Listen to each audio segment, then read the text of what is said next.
আসসালামু আলাইকুম দর্শক, এটা হলো পাহাড়ি এলাকার মাছ ধরার কৌশল।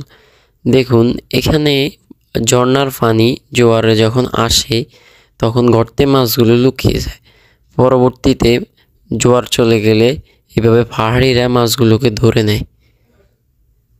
পরবর্তীতে এই মেয়েটিকে দেখুন দেখুন একটি খাঁচা বসিয়েছে, আন্তা যাকে বলে, চাইনিজ আন্তা। এগুলোতে অনেকগুলো তারাবাই মাছ আটকেছে।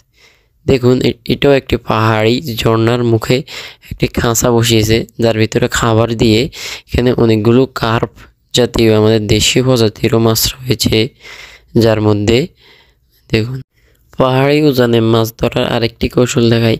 দেখুন, উজানের মুখে একটা কাঠ দিয়ে শেপ বানিয়ে একটা খাঁচা তৈরি করেছে, যেখানে মাছগুলো লাফ দিতে গিয়ে আর পারে না।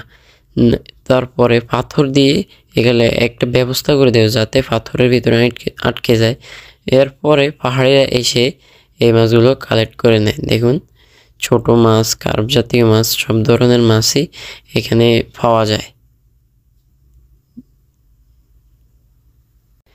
এবার দেখুন, এগুলো হচ্ছে অস্ট্রেলিয়ান জাগুর মাছ।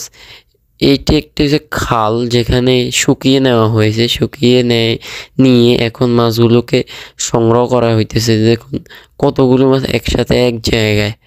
আসলে চায়নাদের ছাড়া আমাদের দেশে এতগুলো মাছ আসলে কমই দেখা যায়। দেখুন, এটা হচ্ছে একটা জাল মারার কৌশল। জোয়ারের সময় যখন একটা মাছের চালান আসে তখন জাল মেরে দেয়। এখন এই চালানের উপর, সিলভার কাপের চালানের উপর জাল মেরে দিছে ভাইটি। এখন দেখুন কতগুলো মাছ উঠবে। দেখুন দেখুন মাছগুলো উঠাতে পারতেছেন। দেখুন, এগুলো হচ্ছে সিলভার কাপ। আর এইটা হলো পাহাড়ি মাছ ধরার আরেকটি কৌশল। ভিডিওটি সবার কাছে আশা করি ভালো লাগবে। এরকম ভিডিও পেতে চাইলে লাইক, সাবস্ক্রাইব করতে পারেন।